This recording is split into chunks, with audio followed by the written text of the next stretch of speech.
Well, hello Randy's readers. You're a select group of people. And as I say, thanks very much, Randy, for inviting me on. Now, anybody who hasn't heard about me on the Apollo moon hoax circuit, I started investigating Apollo about 25 years ago. I'm based in the UK, I live in the UK. But when I started, I couldn't find any pictures about Apollo, except in the books and magazines which I'd already assembled, but they weren't particularly what I wanted. I had to go to an astronomy show and buy a set of postcards. They were quite adequate because I'd heard a talk given in Glastonbury by somebody who was talking about photographs, and he mentioned the Apollo photographs, and he said almost in passing, he said, oh, of course, those weren't real, you know, just look at them, you'll soon see that they were taken here on Earth. So I thought, what's he talking about? Because at that time I believed everything that I'd been told about Apollo. Anyway, I went out and got some photographs and looked at them, and having trained as a photographer in London in the 60s, I knew what photographs should and shouldn't look like and what film could and couldn't record. And the more I looked at these Apollo photographs, I realized there was a major problem. And so I started investigating it in more detail, and then I discovered, of course, there were not just problems with the lighting on the photographs, but the camera that was used, the Hasselblad camera, had no viewfinder, it was manual control. Now this all may sound very 20th century to people who are not familiar with a film camera, because that's what we're talking about, film camera.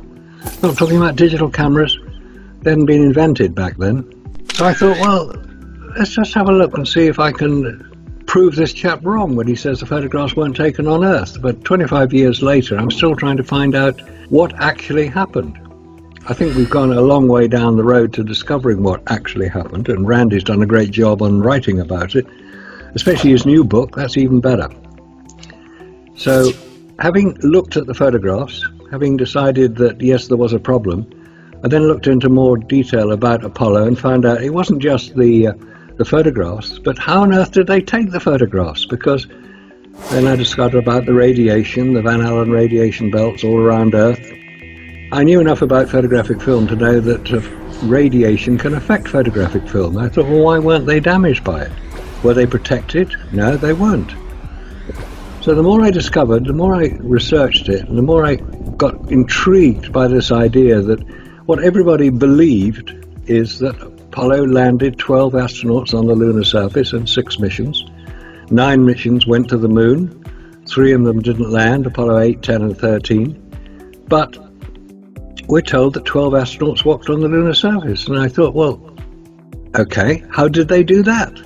What did NASA have to do to provide the astronauts with to protect them? Because obviously the moon, there's no atmosphere, there's no protection from the sun. You're either in high temperatures or in low temperatures. So what protection was offered? None. So the more I discovered about this, the more I became aware that the Apollo missions were more than likely to have been fabricated. Now, as to why they might have been fabricated, that's a different story, but it's to do with political influence and the Cold War at the time. If you recall, late 60s, early 70s, America was involved in not only the Cold War, but the space race and the Vietnam War. So they had to have something that was going to go well for them. And the Apollo landings were the obvious answer. And that is really what it all began, where it all began. Because if they were not as portrayed by NASA, and NASA are forever telling us how they did it, they're always producing, on every anniversary imaginable, they're producing yet another set of wonderful pictures of how we landed men on the moon. The 50th anniversary has just occurred. 2019, the 50th anniversary of the landing of Apollo 11. Next year it'll be the 50th anniversary of the landing of Apollo 17. And then we might get a bit of a respite when they decide to go back to the moon. If they didn't go in the first place, how are they going to get back? Well, just use the technology they used back in the 60s. That should work. Worked then. No, won't work. So they will be followed very closely by people like yourself, like Randy, like many other people around the world who are intrigued by the whole Apollo question as to did they actually do what they said they would do. And for 25 years I've been researching it, examining it, giving talks on it, interviews on it. I've been on television in the UK, in the US, in Israel, in Germany, in France, in Russia. They're fascinated by it over in Russia. Of course, they don't believe it happened.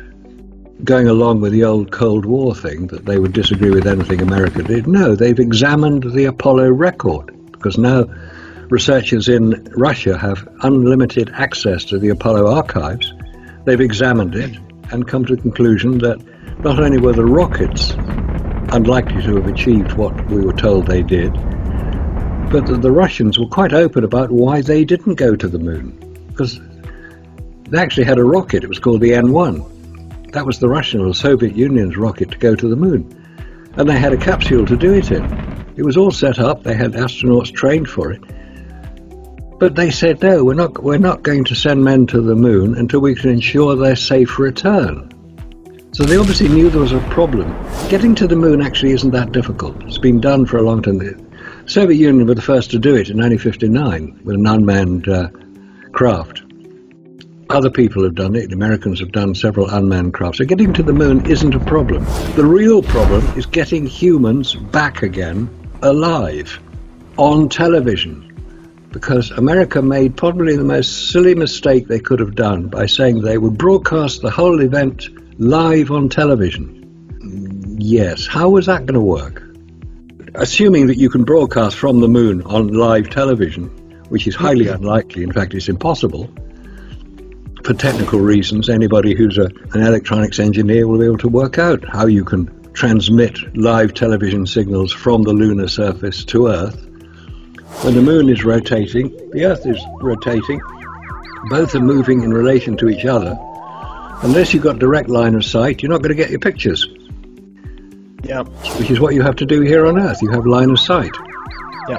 For transmission. And they couldn't have line of sight because they didn't know the rotation. Anyway, aside from that, so why did they make the stupid mistake of saying they're going to do it live on television? Because they wanted the world to see what they were going to do. So how were they going to ensure that no untoward events occurred live on television?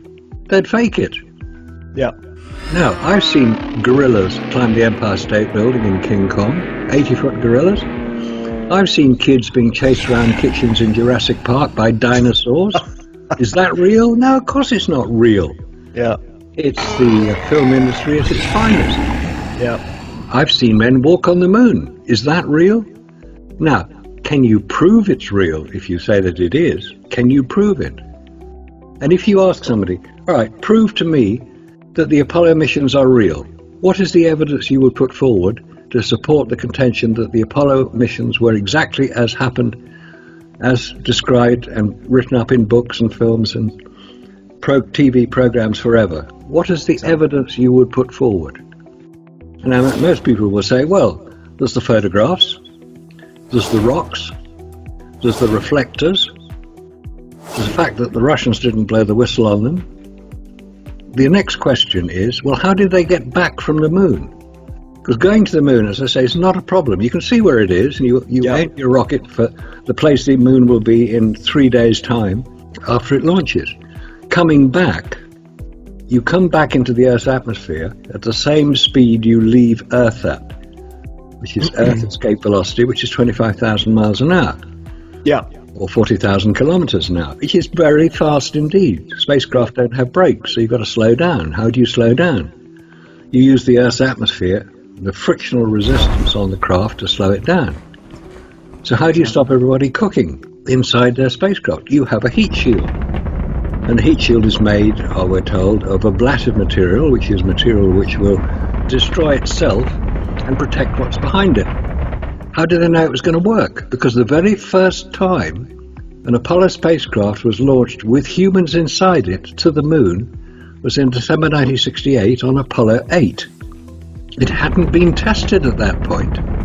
So you've got all these problems which are now coming out and being questioned, and NASA are not addressing the questions people are asking.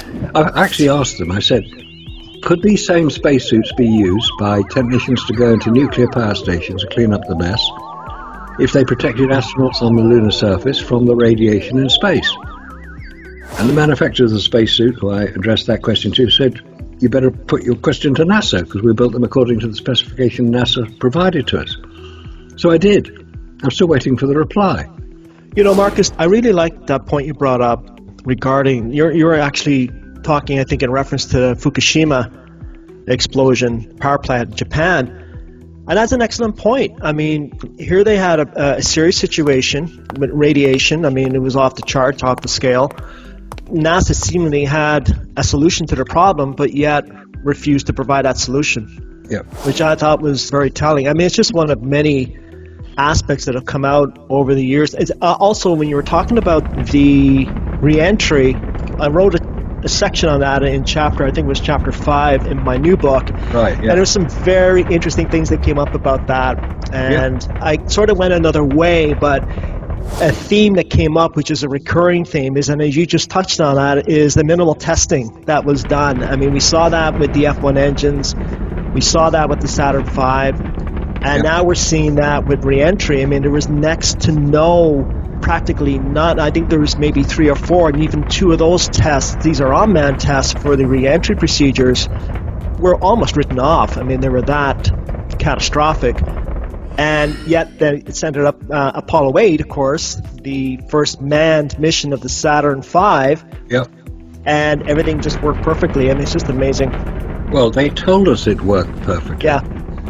Which, of course, is what one has to preface this is, because it's very easy to take NASA's story, because it's NASA, National Aeronautics and Space Administration, venerable institution. They obviously told the truth. That's their purpose. They're a scientific organization. Yeah. And science is about a search for the truth. Yeah. So NASA wouldn't lie, would they? Of course not. We all know that. Of course they wouldn't lie. Well, NASA may not lie, but there are plenty of people around who will do it on their behalf if asked. Yes, and that's true. And I'm sure, Marcus, that you've had many examples and many situations and scenarios where you've come across people that are lying on behalf of NASA. And I just walked into this 2 years ago. I remember you said something 2.5 years ago when I published my first book, that a whole new world is going to open up, and it did. And it's been a very interesting couple of years in terms of the NASA propaganda, the lies, the people coming forward to defend NASA. It's been very interesting. I'm sure. It's been quite an education from somebody who knows what they're talking about, like you do. I mean, that's what attracted me to your book when you published the first book. Your previous life as a flight instructor implied to me that you knew about navigation over distance, which is what we're talking about with Apollo, navigation over distance. And your bemusement at how on earth they managed to do it, given the equipment they had, lining up those grids in the lunar module window. That's actually what attracted me to this in the first place, was that actual scenario and Apollo 13, and that's what attracted me. I remember that was about 25 years ago, until I think it was Commander Jim Lovell was talking about after they came around the back of the moon, where they're going to use the moon as a gravity assist, a slingshot maneuver. The new generation, not familiar with that, Apollo 13 supposedly had an accident on the way to the moon, and they were using the lunar module's propulsion system to get them back to Earth. They had to continue on and use the moon as a gravity assist to shoot them back to Earth. But when they came around the other side of the moon, they had to aim the ship properly to reach that narrow corridor, as you were talking about earlier, for that narrow entry into the Earth's atmosphere. And you have a really excellent description. Well, you used a really good analogy. Okay. If we look at returning from the moon, you're traveling at 25,000 miles an hour. Very fast indeed. You've got to slow down. You mentioned the particular window. It's 20 miles wide and 7 miles deep. So it's a relatively small window. Now, if you scale that down, coming from the moon, that is the equivalent of you standing at the top of the Empire State Building in New York with a 1-inch ball bearing, dropping it, and me at the bottom of the Empire State Building holding a 3-inch diameter bowl and catching that ball bearing 7 times in a row. Now, how many people who go to Las Vegas can throw 6 sixes in a row? The odds are hundreds of thousands to one against, millions to one against. It is virtually impossible. Yeah. So coming from the moon, without the ability to slow down or alter course, because you're going too fast, you've got to enter this very short, narrow window at a specific angle to the Earth's surface, 6.5 degrees to the Earth's surface. So you're coming in very fast. You've got to hit this first time. If you miss it and come in too steep, you hit the Earth and you're dead. Yep. If you come too shallow, you bounce off the Earth's atmosphere and you go into orbit, hopefully around Earth, and you can come back again. It's more likely you'll go into orbit around the Sun, because leaving Earth, you'll go off into orbit. So you've got to hit this window very specifically. So here am I at the bottom of the Empire State Building with my 3-inch diameter bowl, and you're dropping the ball bearing in, and I'm catching it 7 times, because 9 came back. They all allegedly came back correctly. 6 landed, 3 didn't. They all came back from the moon. So 9 times on the trot. Now, if anybody can say that that is a realistic option, I want to hear about it. Because, as I say many times, I want somebody to prove me wrong when I say no humans have ever walked on the lunar surface. That's the point that really attracted me to this, because when I was watching this documentary, Commander Jim Lovell of Apollo 13, but he was talking about, I was saying to my colleague, when we come around the moon, when I fire the engine, whatever you do, make sure you keep the Earth within a grid pattern. Now, that caught my attention because I was thinking, and this is 25 years ago, I was thinking, whoa, wait a minute. You're using visual cues for precise navigation, 240,000 miles from Earth. Even back then, I knew that you didn't have to be off by much to be thousands of miles off course. And that's what really attracted me to that. And that's when I think that was, for me, that was the first sign that I knew something wasn't right here. So I looked into it a little bit more, and apparently when Jim Lovell was saying the grid pattern on the window, I think he was at that time referring to the lunar module window. That's right. That was actually depicted in Ron Howard's movie Apollo 13, but that's actually not what the official version says. Ron Howard depicted it as keeping the Earth within a grid pattern in the lunar module window for optics, for theatrics. It was actually, that wouldn't have worked if going by the official version, because the ship would be perpendicular to the Earth on its plane from the moon. And also, don't forget the other thing which has just occurred to me, that, as you say, the grid pattern is in the lunar module window, the triangular window in the lunar module.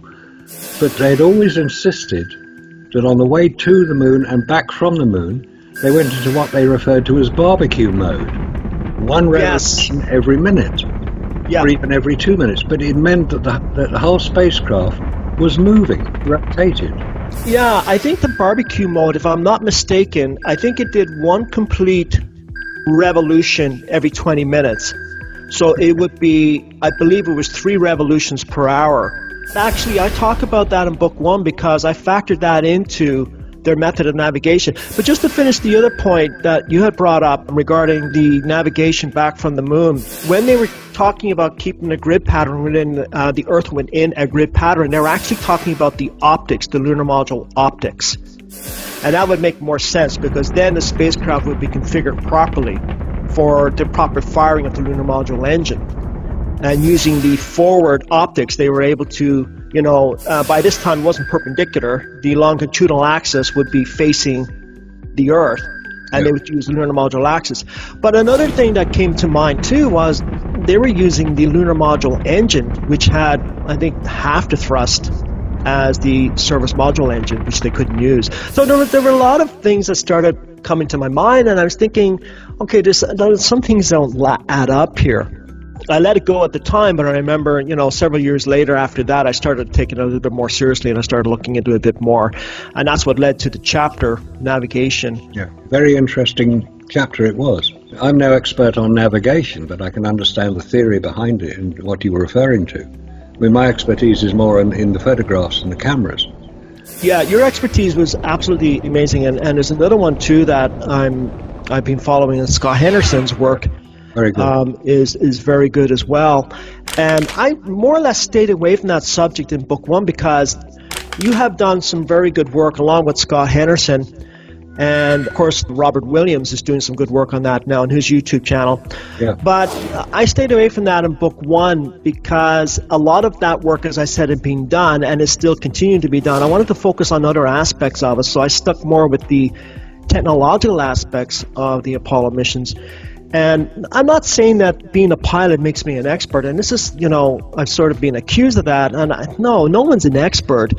I'm a strong believer that anybody with average intelligence or more can cipher through this information for themselves. Exactly. And what I've noticed in a lot of my research is that these documents and technical manuals are written purposely to confuse people. Yeah.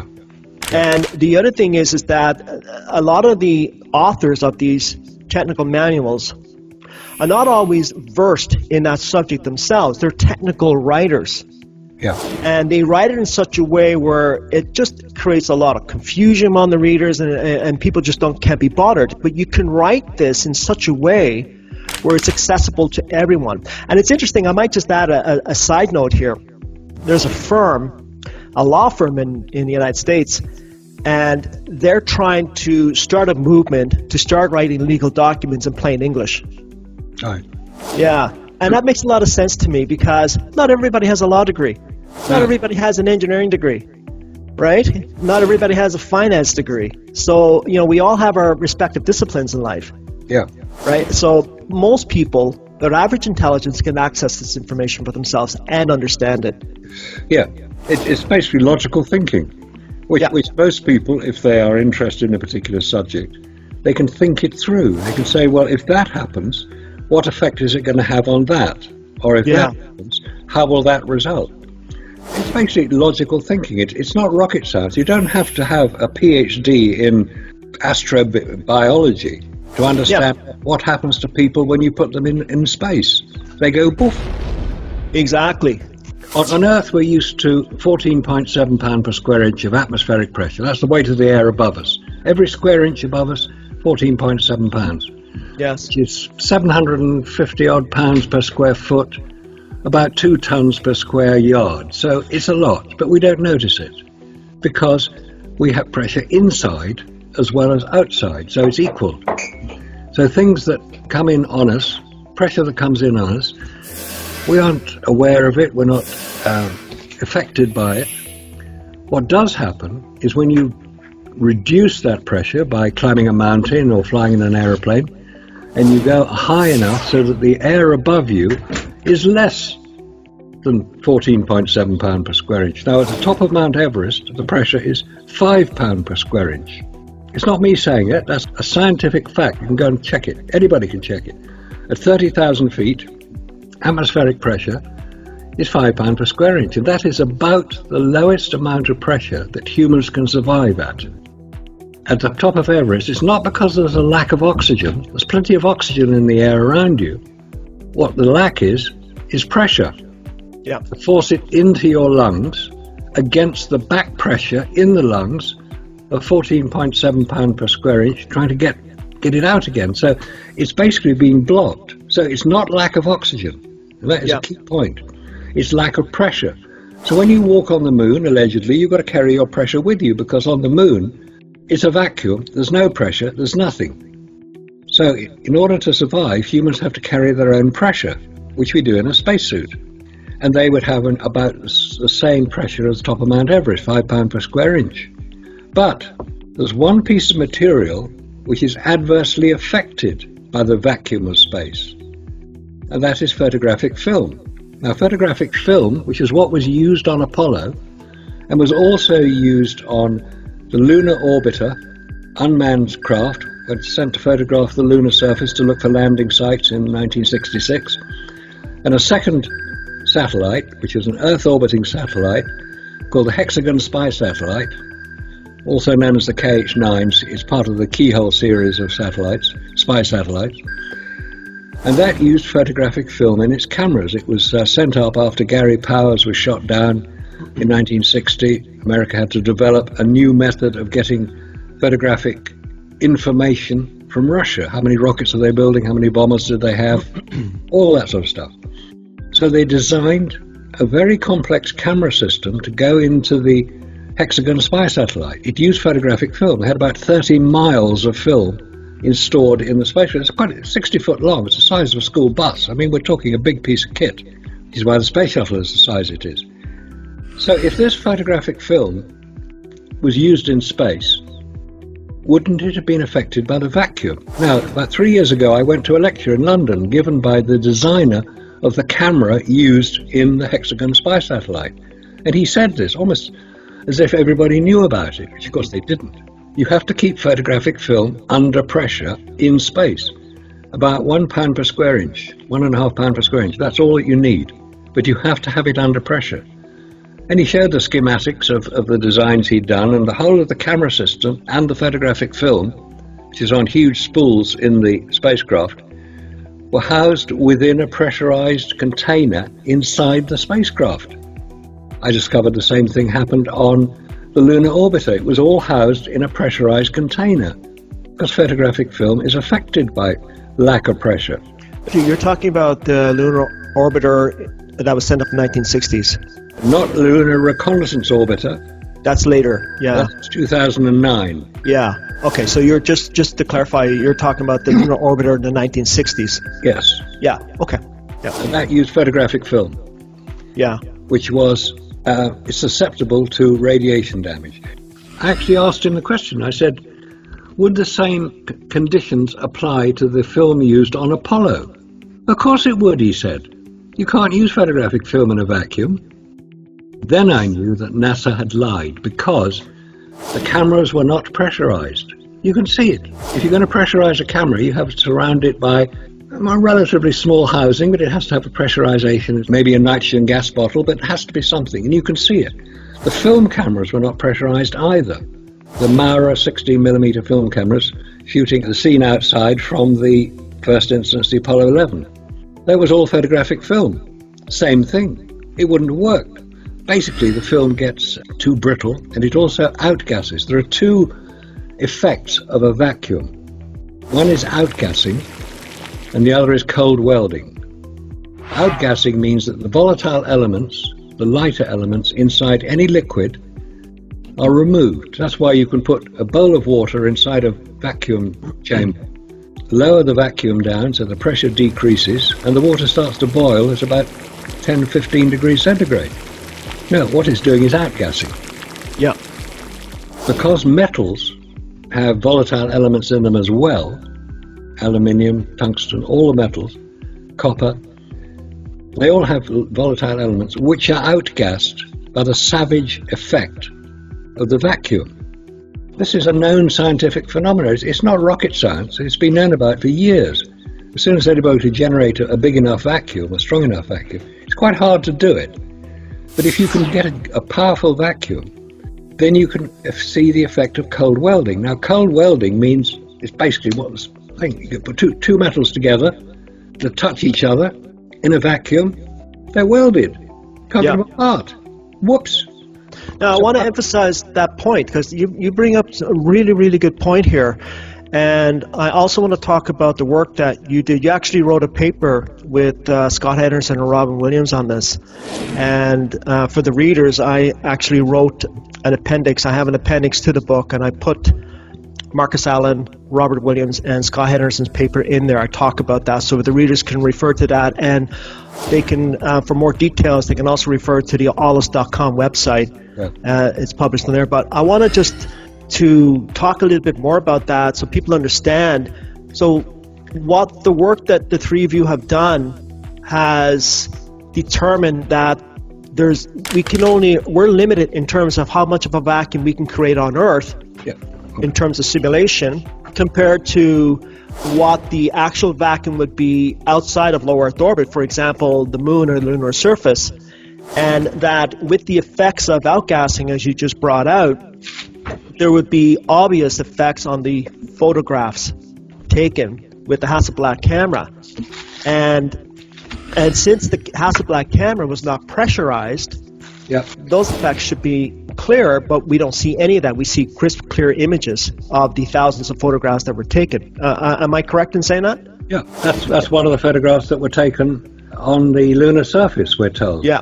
It's of Neil Armstrong taking a photograph of Buzz Aldrin coming down the ladder. And you see him lit up like a Christmas tree. That's another story. But that implies that the photographic film used, this stuff, this is photographic film. This is 35mm film, plastic backed, emulsion, light sensitive emulsion. You can see the light affects it there. That's photographic film. Now, if you put that in a vacuum, the emulsion, which started life as a liquid, will outgas. Now, this has been demonstrated. You mentioned Scott Henderson and Robert Williams. Yeah. Robert Williams went out and bought a vacuum chamber. Yes. A vacuum chamber. Yes. To test this. And the reason that it hasn't been brought up much before this, as far as I know, I'm the only person, as well as Scott and Robert and yourself, who mention it, is because the whole construction of the hexagon spy satellite in which this camera system existed was classified. And it was only declassified, I believe, in 2011. Yeah. And I heard the designer of the camera system give the talk in London in 2018. So it had been relatively recently declassified. So nobody knew that photographic film was affected by a vacuum because nobody had considered it to be a problem. Yeah. Maybe NASA had tested it. I don't think there is much evidence that NASA actually tested photographic film in a vacuum because they couldn't create enough vacuum. Producing a vacuum here on Earth, yes, you can do it.